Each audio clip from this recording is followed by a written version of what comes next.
Muy buenas tardes, bienvenidos. Gracias por su preferencia de cada sábado a esta hora, a las 6 de la tarde. Inicia 2x3 en Salud. Buenas tardes, Tati. Buenas tardes, Doris, ¿cómo estás? Estoy bien, ¿y tú? Bueno, bien, mirando el impacto que tiene la salud definitivamente desde el año pasado, desde mediados del año pasado en la economía. Son los dos grandes temas que están permeando el mundo. La salud impactó la economía, la cual está maltrecha en el mundo. En el mundo nunca se había visto esa vinculación tan estrecha, porque con frecuencia, y siempre lo hablábamos, el sector empresarial estaba como ajeno a lo que estaba pasando en el sistema de salud. Vamos a enfocarnos en nuestro país. Sí. En el sistema de salud dominicano como que lo veía muy separado, una porque quizás esa clase social dominicana tenía garantizadas sus seguros médicos nacionales e internacionales, y se veía como apartada de lo que era la salud, pero de pronto el COVID llegó y nos demostró que todos somos uno, que la salud y la economía están íntimamente vinculados. Yo quiero aprovechar eso que tú dices, y lo voy a decir, lo va a escuchar nuestro invitado que ya está con nosotros, que es una persona con vínculos fuertes históricos con la salud.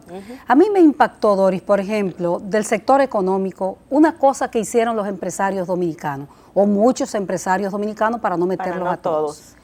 Con la pandemia, el gobierno crea las diferentes fases, fase 1, ¿verdad? Y pasa una serie de empleados a esa fase. ¿Tú sabes lo que hicieron muchos empresarios dominicanos? ¿Qué hicieron? Dejaron de pagar el seguro a sus trabajadores, y esos trabajadores, más de 350,000 trabajadores, el gobierno, cuando la Seguridad Social agotó un fondo catastrófico, un fondo para... Que tenía ahí reservado. Un fondo que tenía reservado. Señor, el dinero que no se le entra se termina. Por supuesto. Ese dinero se terminó y el gobierno se vio precisado a pasar esos más de 350,000 trabajadores al Seguro Nacional de Salud subsidiado. Al subsidiado, porque sí. no hay dinero. Significa que una empleada, por ejemplo, que esté embarazada y tiene su médico, perdió el contacto con su médico y tiene que irse a un hospital.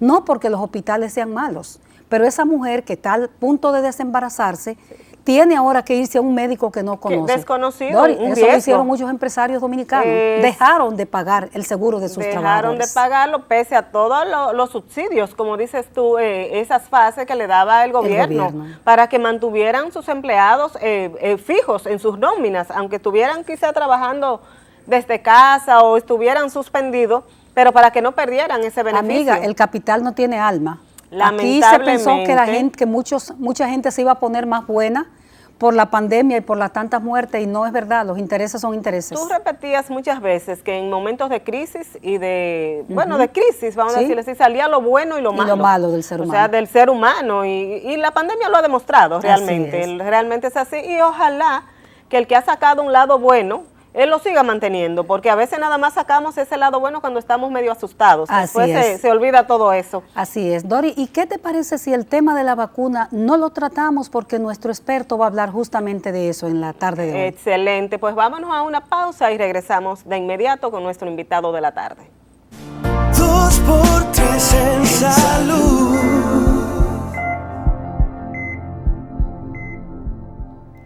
Gracias por continuar con el desarrollo de 2x3 en salud.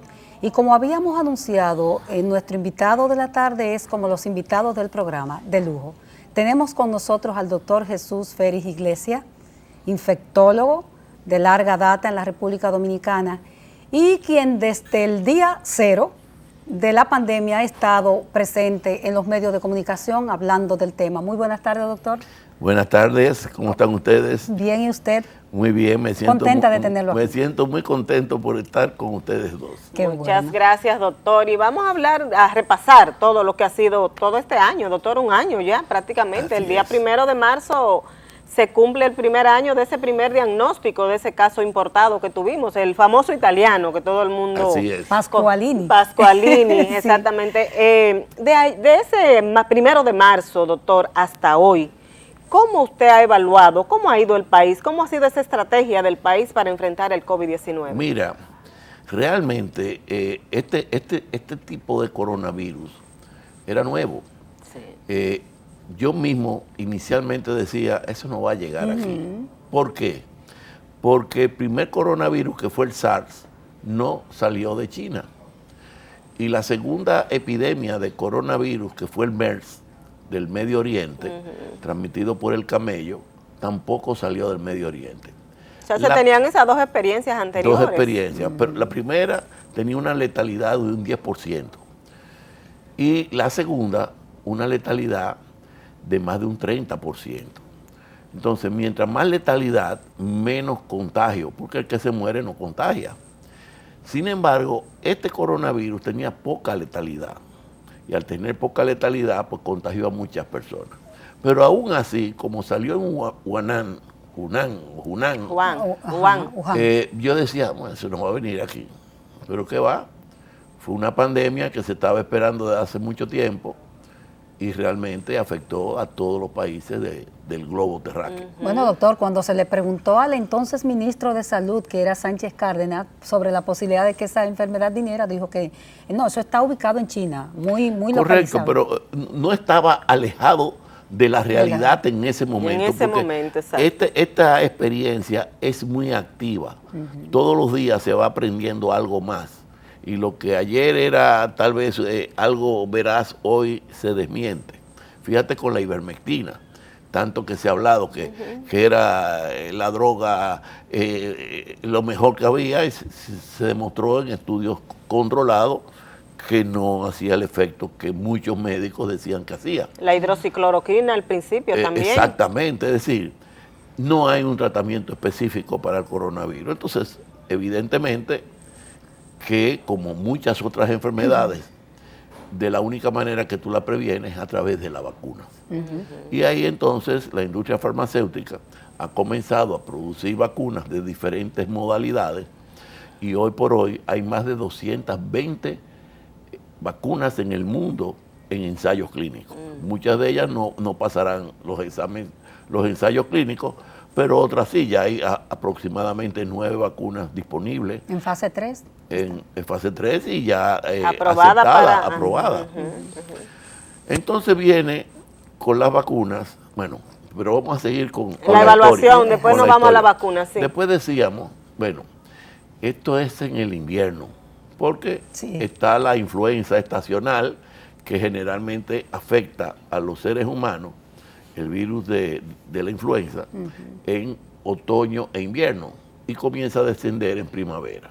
Bueno, aquí no va a venir porque el calor, los rayos ultravioletas van a matar el virus, pero tampoco. Y estábamos contentos lo que vivimos aquí en el Caribe, entonces. Exacto, pero tampoco. Afectó por igual en verano como en invierno, en el Caribe como en el hemisferio norte o en el cono sur, lo mismo. Y uno va aprendiendo día a día. Uno no se puede encasillar en algo. Hasta que, bueno, ya hay un manejo sistemático de darle un anticoagulante, de ofrecerle un antiinflamatorio y mantenerlo dependiendo de lo que vaya presentando, y se ha podido lograr salvar muchas personas. Mediante prueba-error, como se dice, ¿verdad? Exacto. Pero definitivamente que lo único que va a detener la pandemia es la vacunación masiva. Los estadísticos y los epidemiólogos señalan que cuando la población vacunable alcanza un 70% de los vacunables, se va a detener el contagio de persona a persona. No es que va a desaparecer el coronavirus, que va a ser una enfermedad más, pero el contagio, esta epidemia, va a desaparecer. Doctor, durante el año, que comenzaba Doris su pregunta por ahí, el año 2020, fueron muchas las verdades que se decían en el día de hoy, por ejemplo, y que mañana la propia OMS la tumbaba. Así es. ¿Hay grandes lecciones aprendidas para la comunidad científica a partir de esas premisas? Sí, así es.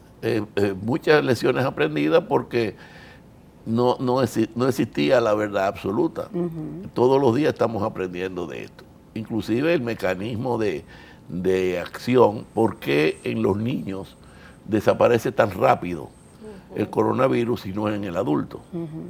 Esas son cosas que cuando tú te pones a estudiar algunos artículos ya de de fisiopatología. Hay artículos que tú no lo entiendes, de tan complicado que sea, y todo esto se está estudiando. O sea que todavía hay muchísimas cosas que faltan por saber Falta sobre por este saber, virus. pero lo que es real ya es que con la vacunación, los países que se nos han adelantado en la vacunación, ha disminuido notablemente el contagio, el número de casos y la hospitalización y la severidad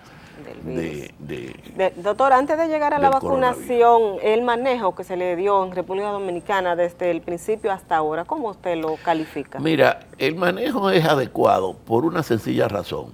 Nosotros no inventamos nada. No inventamos la rueda. Claro, además los países, después del primer SARS en China, que China se quedó callada en aquella ocasión. Que aquella vez no se informó. Claro, no hubo sanción porque China es la segunda China potencia mundial, ¿verdad? Pero sí se le obligó, no solamente a China, sino al mundo, a establecer unos reglamentos sanitarios internacionales por la gran movilidad de personas de un continente a otro. Tú puedes desayunar en Asia, almorzar en Europa y cenar en América. Y eso sucede a diario. Entonces, ante esta movilización, pues cuando tú te mueves con todos tus microbios. Y para que ustedes tengan una idea, cada persona en su cuerpo acarrea alrededor de 4 libras de microbios. Sí. En la piel, en la mucosa. Cargamos con todo eso. Hongos, bacterias, levaduras, todo esto, virus. Entonces, tú te mueves con ellos. Y claro, así es que se lleva una enfermedad de un lado a otro. Entonces, el Reglamento Sanitario Internacional obliga a los países que una vez hay un brote de una enfermedad que no se conozca o que se conozca, inmediatamente informarla a la Organización Mundial de la Salud o sus dependencias, porque en cada continente hay una oficina panamericana de la salud, en Europa, en Asia y así, en Oceanía. Hay una dependencia, tienes que tú notificar. lo informas, lo notificas y se toman medidas generales. Hay una alerta epidemiológica. Y el manejo, bueno, pues se ponen de acuerdo y se hace un protocolo y hay un manejo para todos los países. Ya hay un protocolo global y hay que seguir esas líneas. Dependiendo de los recursos, de la cultura, de lo que tú tengas, tú lo haces mejor o no tan bien, dependiendo de cada país. Pero existe entonces una base sobre la que los países, que es el reglamento internacional, se rigen. Exacto. Para actuar. Exactamente.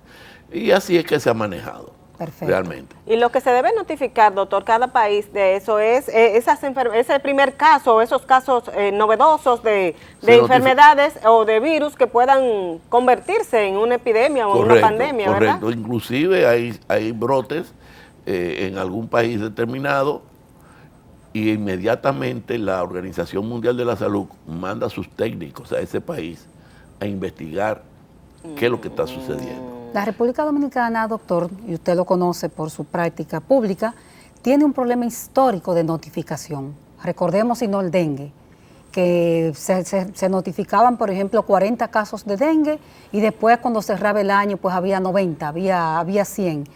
Eso parece que ocurrió con la mortalidad y entonces tenemos desde los meses diciembre y enero notificando pues una gran cantidad de muertes, 29, 28, 30, hasta 35 muertes.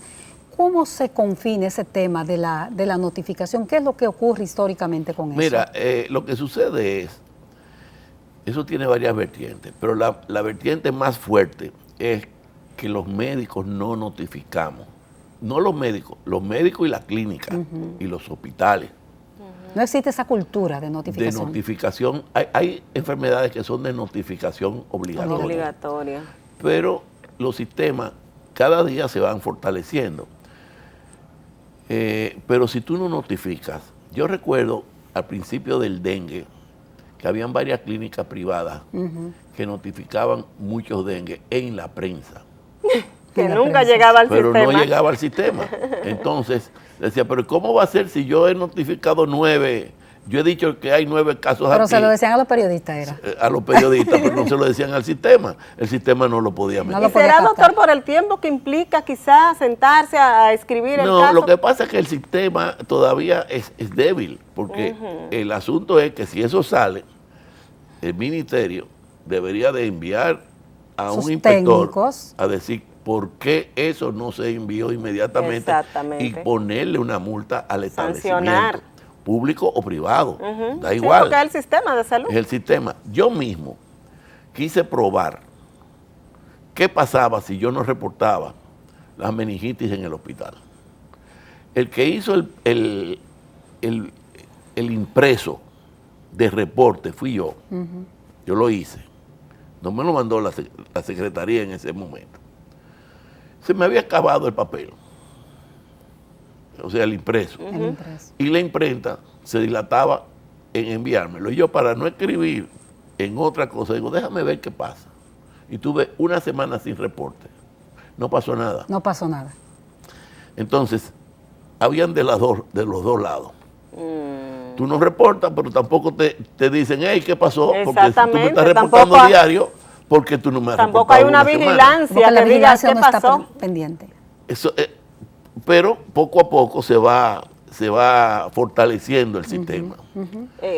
Ya está ya tenemos un sistema digitalizado, todavía se trabaja así con papel. doctor? Todavía se trabaja con papel. Esa es una de las cosas que tenemos necesariamente, que los hospitales tienen que ser digitalizados.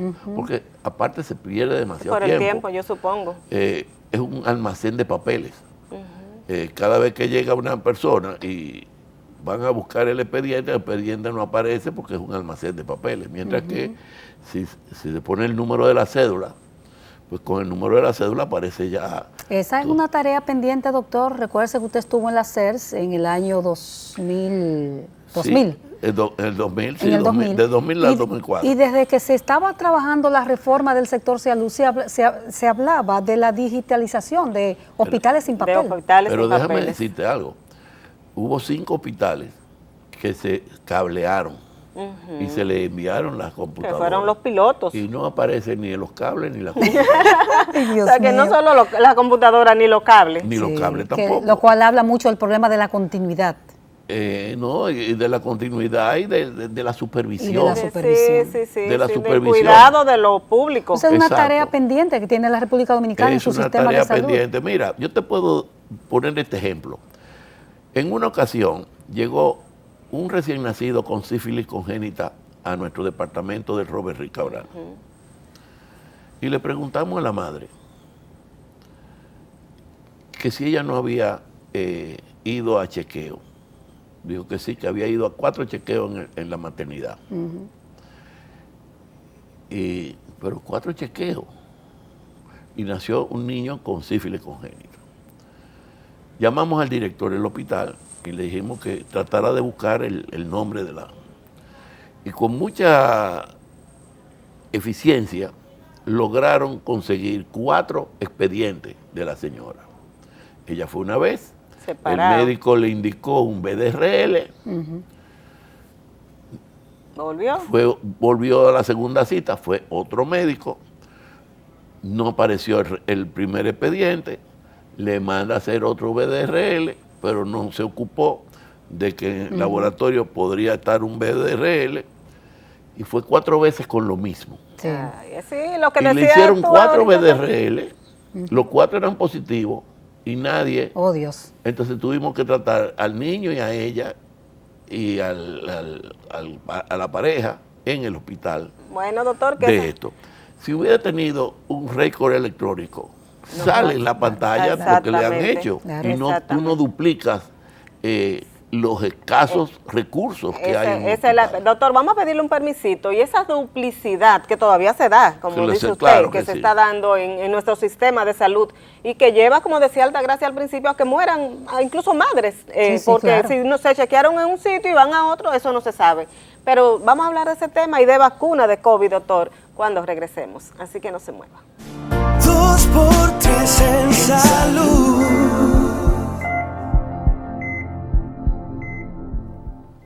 Seguimos conversando con el doctor Jesús Félix Iglesias, infectólogo e investigador, una persona que conoce el sistema de salud, así al dedillo, como decimos en República Dori, Dominicana. perdóname, no hemos dicho que el doctor es miembro de del gabinete de salud. Sí, doctor, que son muchos Sí, cargos. sí. Miembro del gabinete de salud del gobierno dominicano, donde se discuten ahora mismo y se toman todas las medidas y decisiones pertinentes al sector salud dominicano y sobre todo a esta pandemia que nos afecta. Doctor, usted hablaba de un aspecto interesantísimo y es de la importancia de que nuestro sistema de salud por fin se modernice y que lleguemos a tener ese récord único digitalizado de que si usted se va de aquí a Samaná, vamos a decir, y va a un médico, ya sepan lo que usted tiene, de lo que usted padece. Claro, así debe ser. Pero esas son de las tareas pendientes que hay que seguir trabajando para lograrlas. Yo espero que cuando el COVID nos dé un respiro, doctor, usted allá Sí. en el gabinete de salud haga esas propuestas, a ver si avanzamos. Eso es cierto, porque el COVID se ha llevado una gran cantidad de Iniciativas y de iniciativas que estaban Mira, pendientes. solamente en vacunas se han gastado alrededor de 13,000 millones de pesos. Y hablando de vacunas, doctor, ¿usted se vacunó ya? Ya me vacuné. Se vacunó. Y estoy contento porque en esta semana que pasó me vacuné en el hospital Robert Rick Cabral, desde luego, que es el hospital donde he vivido La toda casa la suya. vida. prácticamente. ¿Cuántos todo. años, doctor, en ese hospital? Ay, como 40. Dori, no, que después le están sacando la edad al doctor. Pero, porque desde estudiante, Desde estudiante. estuve ahí. Siempre tuve una interacción muy buena con el doctor Mendoza Hugo y con Mendoza. ese grupo, que fue un grupo muy selecto. Ese era un médico que nosotros entrevistábamos mucho, al doctor Hugo Sí, Mendoza. sí. Eran los médicos que salieron en la dictadura, hicieron 3 veces la especialidad fuera, porque no querían No podían regresar. Y cuando regresaron, pues hicieron, la pediatría moderna se le debe a Hugo Mendoza. Instalaron Esa es ahí la el realidad. CENISMI, ¿verdad? Centro de El Investigación. centro de Doctor Hugo investigación, Mendoza. se instaló el consejo educativo del hospital, También. la residencia, fue la primera residencia, las cátedras paralelas de la Universidad Autónoma se realizaron instalaron con el ahí. doctor Mendoza. Bueno, muchas cosas. Pero nos fuimos para la historia de la pediatría y el tema era... Sí, no, la vacuna. Sí, la la vacuna. vacuna. Usted se Mira. vacunó, doctor. Cuéntenos la experiencia de, No, la de esa experiencia vacuna. fue muy buena porque yo ni sentí la aguja, una agujita. La puya, como Esa, dicen los muchachos. Exacto. La puya. Y alguna gente dice que le duele el sitio de la punción, a mí no me dolió, tampoco me dio dio dolor de fiebre ni cabeza, nada no de me ha eso. dado fiebre. Yo hubiera querido que me diera eso para ver si, Pero bueno, si el, doctor. si el cuerpo reaccionaba. Pero Para no le- decir, bueno, es verdad que estoy vacunado. Pero nada, estoy vacunado y espero, pues nada, la segunda dosis en 8 semanas. Su llamado, doctora, a la población e incluso personal médico que uno ve que están un poco reacios a vacunarse. Deben de vacunar porque es la única forma de uno poder detener esta pandemia que tanta muerte, pobreza ha causado. Porque no solamente es la muerte, No, así es. sino la pobreza. Desempleo. Claro. El desempleo, pero el Así es. desempleo trae Que pobreza. genera Claro, pobreza, claro, por claro. supuesto. Y ya ustedes decían del seguro, que pierden el seguro, lo pierden todo prácticamente. Entonces hay que vacunarse, la vacuna es segura, no ha habido ningún efecto Secundario. indeseado y nada, hay que vacunarse. En estos días llegó la vacuna china también. Imagínense ustedes, de Sinovac. en China con Taiwán hay 1.400 millones de chinos. Pueden hacer una vacuna de dudosa eficacia. No, imposible. Pero, doctor, en materia de vacunación, avanzamos y estamos contentos de ver que esta gran cantidad de dosis, ¿no?, que ya tenemos en el país. ¿Cuánto se estima que estará vacunada por lo menos la mitad de la población dominicana? ¿Para Mira, cuándo? si las fabricantes cumplen con lo programado, nosotros vamos a terminar de vacunar a la población en diciembre. de este Sí, 2021. la primera fase contempla 1.500.000 personas.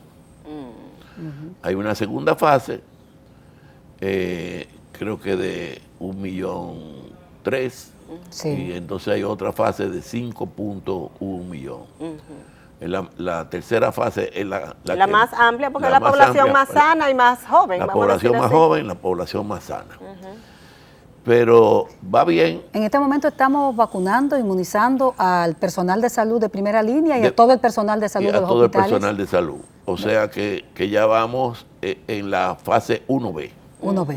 1B. Ahora viene la fase 1C, que son profesores, Militares, no, adultos mayores. adultos mayores con comorbilidad, Con comorbilidades. profesores y policías y militares.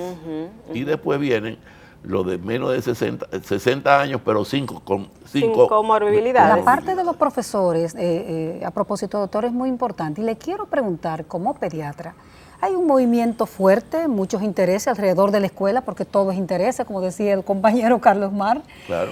todo es interés por donde quiera, pero hay un movimiento fuerte hacia la vuelta a la escuela, a la presencialidad en las escuelas. Como pediatra y como... Mira, ¿Qué piensa yo usted? creo que debemos seguir, o sea, vamos bien. Nuestro país tiene una tasa de letalidad de las más bajas Unos puntos y de los tantos, países. sí. Y vamos bien. No precipitemos las cosas. ¿Por qué? Porque los niños contagian mucho. ¿Y a quién van a contagiar los niños cuando regresan A la casa. a la casa? A los adultos. A los adultos, pero y también a los abuelos. A los abuelos. No solamente a los padres, sino a los abuelos. Entonces, hasta que no esté vacunada esa población de adultos, vamos a detener un poquito la apertura escolar, porque son los niños los que llevan el coronavirus a la casa.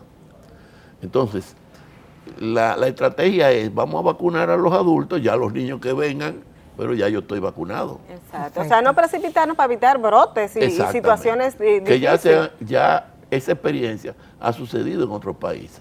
Bueno, los defensores de esa causa lo que alegan es que en la casa se genera violencia, que se generan otras Que situaciones. le está pero- afectando que emocionalmente está a los afectando niños. emocionalmente, pero Todo bueno. eso puede ser verdad.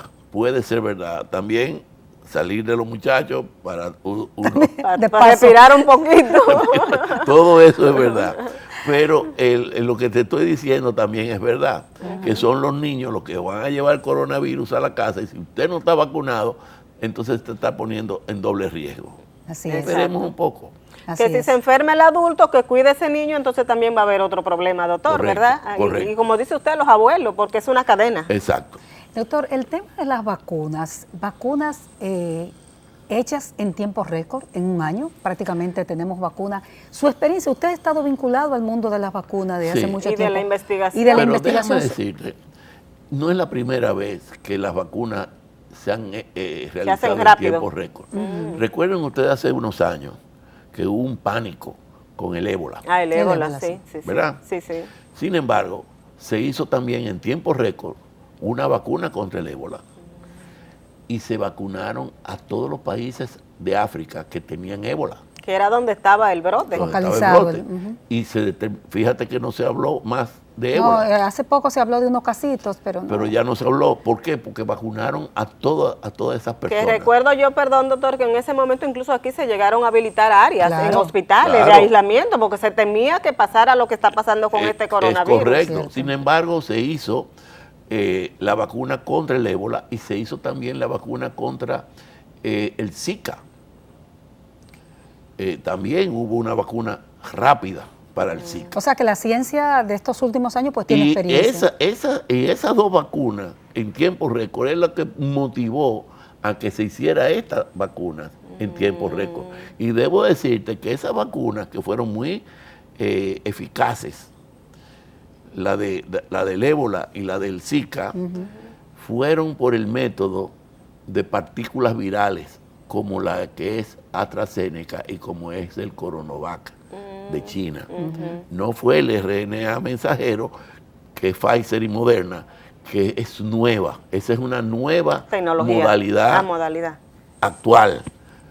Es decir, fíjate que con la partícula viral del AstraZeneca y del Coronavac, se hizo ébola y se hizo Zika con muy buenos resultados. Esas partículas virales, doctor, para explicar un poquito a la gente, porque la gente puede decir, no, es que me están inyectando el virus y entonces me puede dar. De hecho, los grupos, perdóname Doris, los grupos contra campaña Antivacuna. están diciendo eso que estás Hablan de diciendo, eso, Doris. Sí, no, exactamente. eso no es ¿Cómo, cierto. cómo funciona eso, Mira, doctor?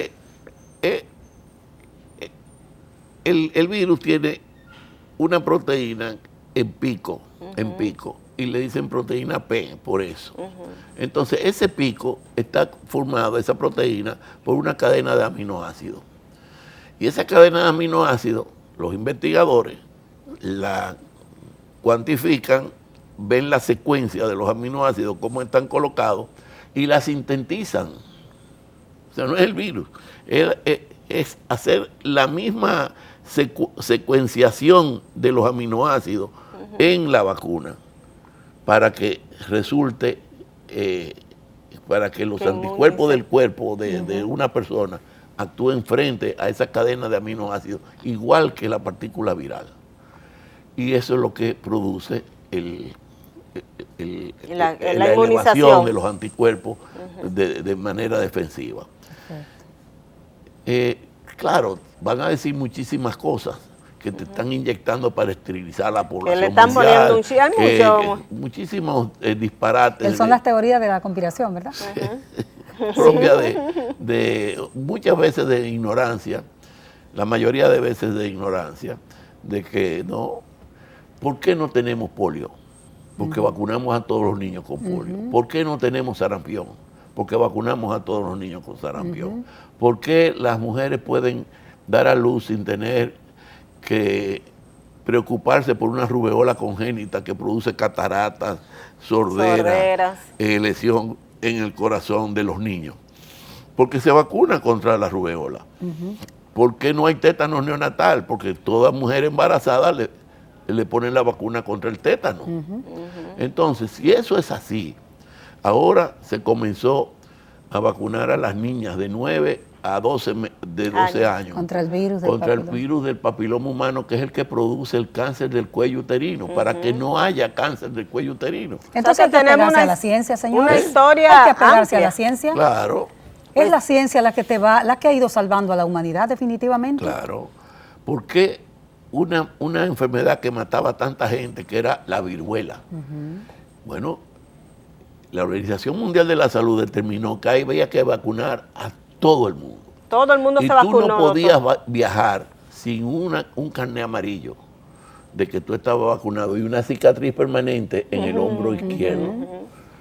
Y después que tú pasabas migración de cualquier país del mundo, había un médico que te pedía el carné y te miraba la cicatriz. Así es. Para si confirmar que realmente te vacunaba. Bueno, se pide en algunos países la de la fiebre amarilla, que correcto, es una vacuna que se sobre pide todo también. para visitar Asia, África. Doctor, hay un tema que que se habla de manera tangencial, que es, usted hablaba de los niños que no enferman, casi no mueren, pero se contagian y ellos transmiten la COVID. Pero con respecto a las embarazadas, ahí también parece que hay mucho que estudiar. No, mira, se ha visto que no, realmente las embarazadas se pueden vacunar, pero nosotros necesitamos el consentimiento de su ginecólogo para vacunarla, pero se pueden vacunar. La mujer puede decidir, no quiero. Lo que no se hizo fue estudios en embarazadas, en la vacuna, pero ninguna de estas vacunas es de virus vivos atenuados, que es la única vacuna que se contraindica en los inmunocomprometidos y en la mujer embarazada, sobre todo en el primer trimestre del embarazo. Pero debo decirte lo siguiente, cuando la campaña de erradicación de la rubeola, que se vacunó a todas las mujeres en Brasil, se vacunaron más de 30.000 mujeres que no sabían que estaban embarazadas. Y a esas más de 30.000 mujeres se le dio seguimiento para determinar si esa vacuna producía efecto en el niño o en el producto.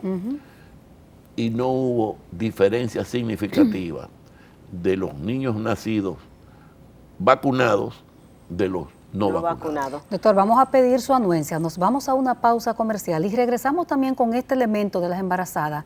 No hay gran mortalidad en el país y en el mundo con ellas, ni tampoco solamente hay 300 y pico de embarazadas que se han contagiado. Con el desarrollo de ese aspecto volvemos con el doctor Jesús Félix Iglesias después de esta pausa comercial. 2x3 en salud.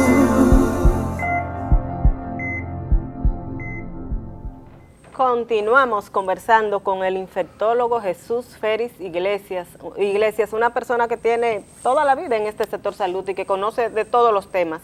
estamos hablando con él de vacuna de COVID, pero además estamos hablando de la incidencia de este virus en diferentes segmentos de la población.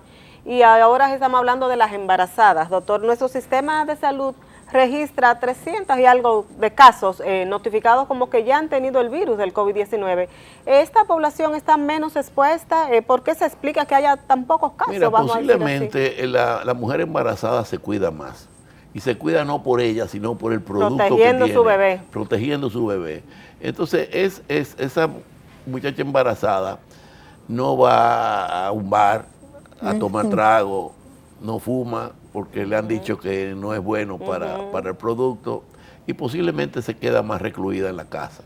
Obviamente, si se queda recluida, no hay circulación, va a tener menos problemas de contagio. Tampoco tenemos reportes de niños que hayan nacido contagiados ni nada por el estilo, no se conoce. No ha habido reporte. No tenemos reporte de eso. El otro grupo, Doris, que le preguntamos al doctor es el personal médico. A principio hubo, dice el colegio médico, alrededor de 40 muertes en todo el registro de la enfermedad, de personal de médicos específicamente. Sí, médicos, y otro personal de salud. Las enfermeras hablan de unas 18 fallecidos. 18 fallecimientos. Parecería, y se lo pregunto a usted, que el personal médico aprendió en todo el proceso a tratar la enfermedad y a contagiarse menos. Sí, yo tengo entendido que sí, que todo el mundo va aprendiendo sobre la marcha. Todo hemos ido aprendiendo. Y uno del aprendizaje es mantener la protección. La protección, mascarilla, guantes, en el caso de los médicos que manejan, porque los guantes no son necesarios.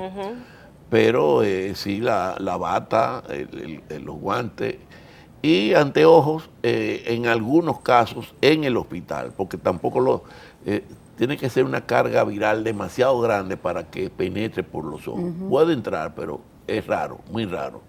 Pero sí la mascarilla es importante y los médicos hemos aprendido y las enfermeras también. Doctor, una vez vacunada la persona, ¿qué tiempo tendríamos que durar ya cuando tengamos una gran parte de la población vacunada usando la mascarilla? Esa es una muy buena pregunta.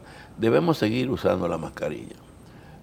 No estamos usándola aquí porque estamos distanciados, las tenemos ahí. Así es. Pero debemos seguir usándola porque la vacuna, tú puedes seguir transmitiéndola, el coronavirus. Y como todavía no está la población completa vacunada, tenemos que seguir usando la mascarilla. Yo creo que va a ser un aditamento más. En la antigüedad los hombres andaban con sombrero y con bastones. Tendremos que acostumbrarnos a la mascarilla. Yo creo que sí. Antes lo veíamos raro cuando los japoneses, muy sobre raro, todo, usaban mascarilla por cualquier gripe, pero fíjate que la gripe estacional este año no nos afectó porque usábamos mascarilla. Doctor, uno se pregunta, bueno, una vez tengamos nuestra población vacunada, un 70, un 80%, ¿qué estima usted? ¿Alrededor de qué tiempo estima usted que podríamos decir, bueno, estamos más o menos libres del virus? ¿Mitad del 2022?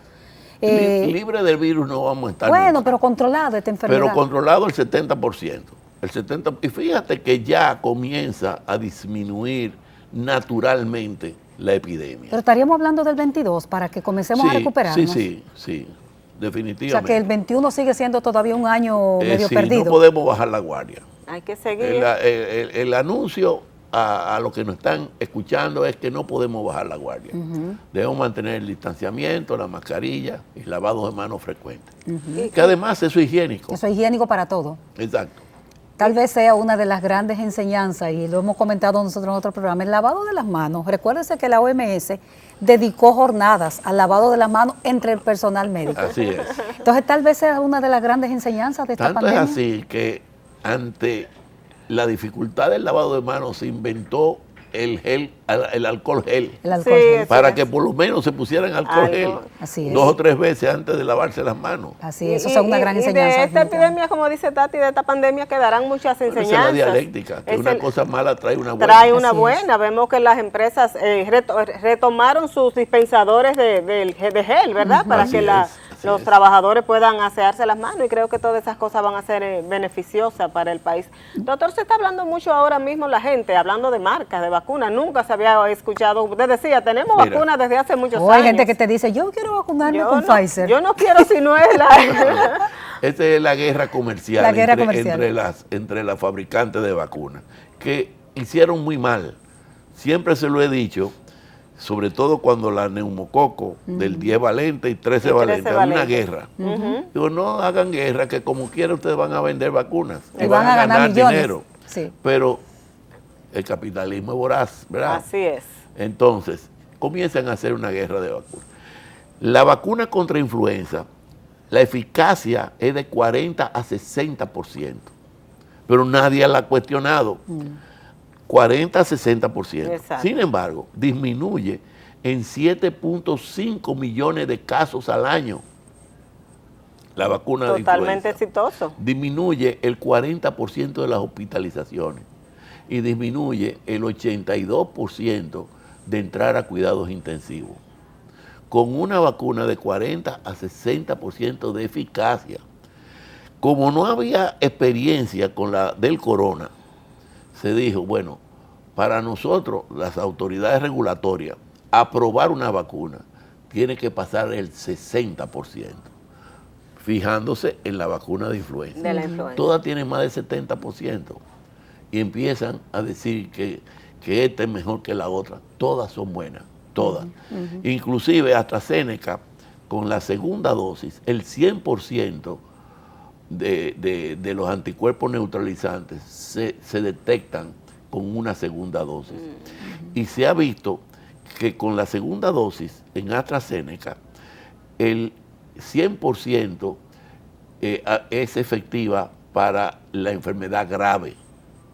Sin embargo, asimismo, para la enfermedad grave, con la segunda dosis de Pfizer, solamente protege hasta el 75%. O sea, que tienen Lo que quiere decir que si una tiene una debilidad por un lado, la otra tiene una debilidad por el otro lado. Pero todas son buenísimas, buenísimas. Yo no pregunté con cuál me estaban vacunando. La tengo sí puesta en la tarjeta. En la tarjeta. Pero me vacuno. Con quien sea. Lo importante es vacunarse. Porque al final, ¿qué es lo que se busca con una vacuna, doctor? Aparte de que el virus no le dé, ¿qué otras cosas se busca cuando usted se vacuna? Te proteges. Te protege. Protección. ¿Y al sistema de salud le trae algún beneficio? No, bueno, sí, porque evita el tratamiento. Óyeme, una persona que llegue a tener que ingresarse a cuidado intensivo es más de 2 millones de pesos que tú ganas. Exactamente. Más el sacrificio de médico, enfermera especializado, anestesista y todo lo que eso conlleva. Digamos Además, que baja el costo para el sufrimiento de la sistema. familia que están afuera, Así es. que están entre la vida y la muerte, pensando que puede en cualquier momento morir el paciente. Digamos que en términos de vida hay hasta un costo-beneficio. Claro. Doctor, no solamente hay coronavirus, no solamente hay COVID, aunque parecería que esta enfermedad arropó el mundo. La República Dominicana tiene otras patologías que siguen su agitado curso de manera... ¿Cuáles son esas otras patologías? Mira, yo quiero llamar la atención en algo, ya que tú pusiste el tema. Hay un contrasentido. Queremos que nos quedemos en la casa. Y al quedarnos en la casa, las mamás, sobre todo las mamás que son vamos a llamarle la jefa de la familia, no están llevando a los niños a vacunar a los centros de vacunación. Por miedo, tal vez. Por lo que tú quieras, por miedo o lo que sea. Pero eso va en detrimento de las vacunaciones de los niños. Y hemos visto casos de difteria, sobre todo en San Cristóbal en el sur, ahí en alguna y provincia. en Baní. Ya Salud Pública ha hecho una intervención de vacunar esa zona, pero ya han fallecido alrededor de 7 niños con difteria en el hospital Robert Rick Cabral. Quiero llamar la atención para que las mamás sigan llevando a los niños a vacunar, sobre todo el sarampión, que es el virus más contagioso que hay. Y nosotros tenemos controlado eso. Tenemos muchísimos años sin caso, pero hay países que tienen Correcto, casos. por eso que queremos hacerle un llamado que no se descuiden con la vacunación de los niños. Tienen que llevarlo a los centros de vacunación más cercanos a su casa y vacunarlo con las vacunas que le hacen falta. Porque el programa ampliado de inmunizaciones nuestro protege, o sea, vacuna 17 contra programas. 17, exactamente, 17 enfermedades que creemos que, y es gratis, o Es sea gratis.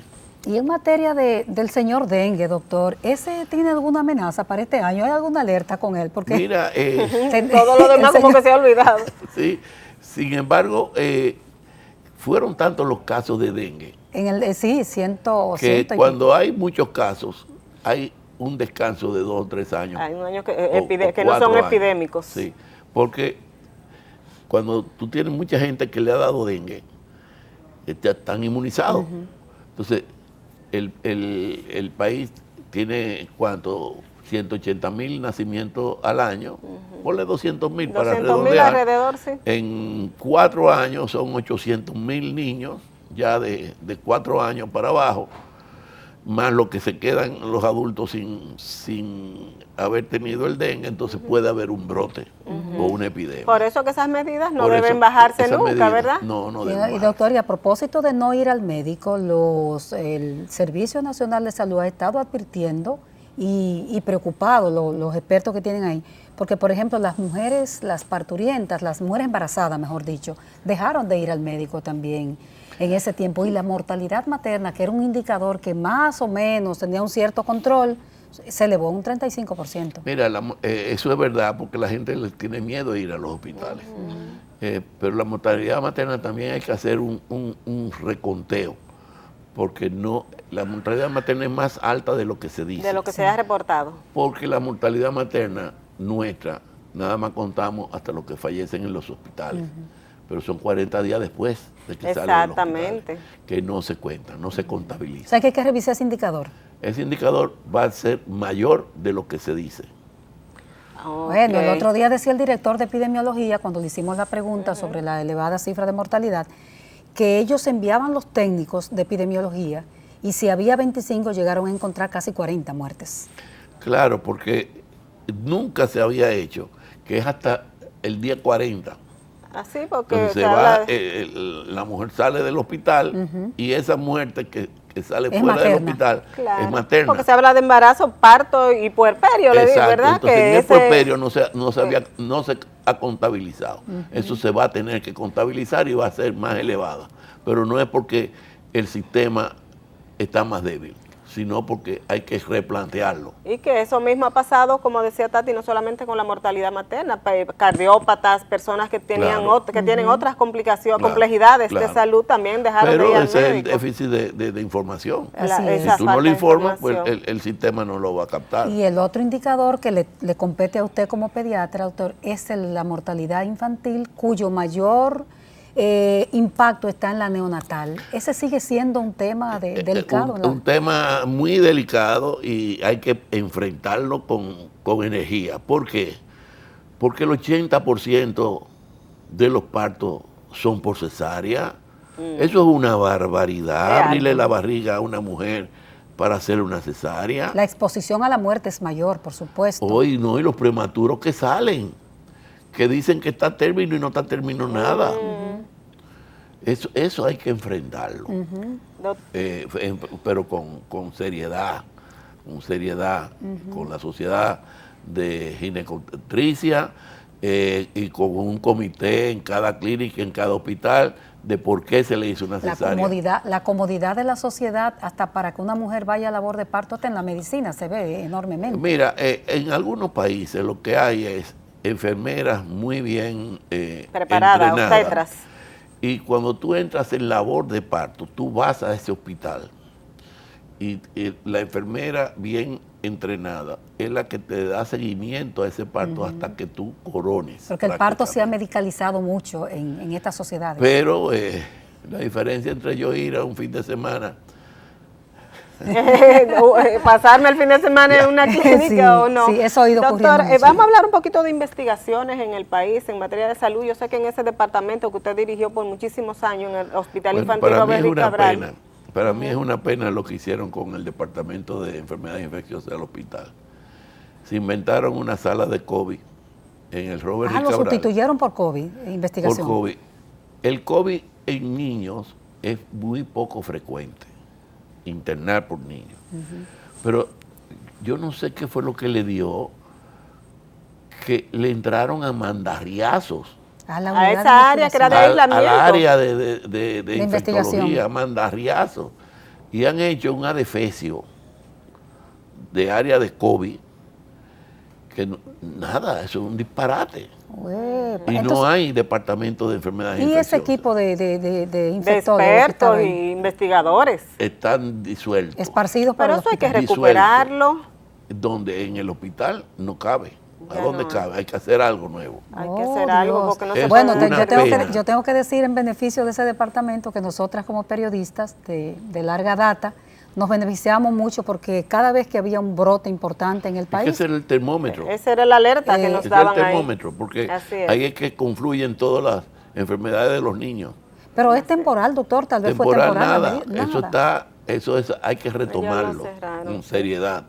Tantas investigaciones y tanto tratamiento. Nada. Y como Bueno, ahora mismo queríamos hacer una investigación en vacuna de chikungunya. No la podemos hacer. No hay departamento. No hay para investigar. Bueno, eso hay que retomarlo, porque la verdad Y que hay otra investigación de una vacuna cuadrivalente de influenza. No la podemos hacer. Sí. tampoco. Bueno, un sistema de salud y un país sin investigación es altamente cuestionado. O sea, nosotros brillamos por Pero eso. ¿por qué se inventaron romper el área de infectología? La rompieron. La destruyeron. Sí, Bueno, el doctor definitivamente. Clemente Terrero, que es el director de ese hospital, va a tener Pero que... no tenía fuerza. tomar carta en Primero ese no era el asunto. director. No, yo sé que fue antes que ocurrió eso. Pero nadie tenía fuerza. Oh, Dios mío. Doctor, nosotros con este tema, con usted podemos hablar de muchos temas, más falta hablar del sistema de salud como tal, pero eso lo vamos a hacer en un próximo programa porque Bueno, con usted se cómo puede no. hablar de mucho. Muchísimas gracias, doctor, por tomarse su tiempecito y estar aquí en 2x3 en Salud. Gracias a ustedes por esta entrevista con dos amigas de larga data. De No larga. hace tantos años, doctor, porque no somos tan viejas. Bueno, pues a nuestros amigos televidentes también queremos darle las gracias por acompañarnos cada sábado a esta hora. Será hasta la próxima semana. Gracias, doctor.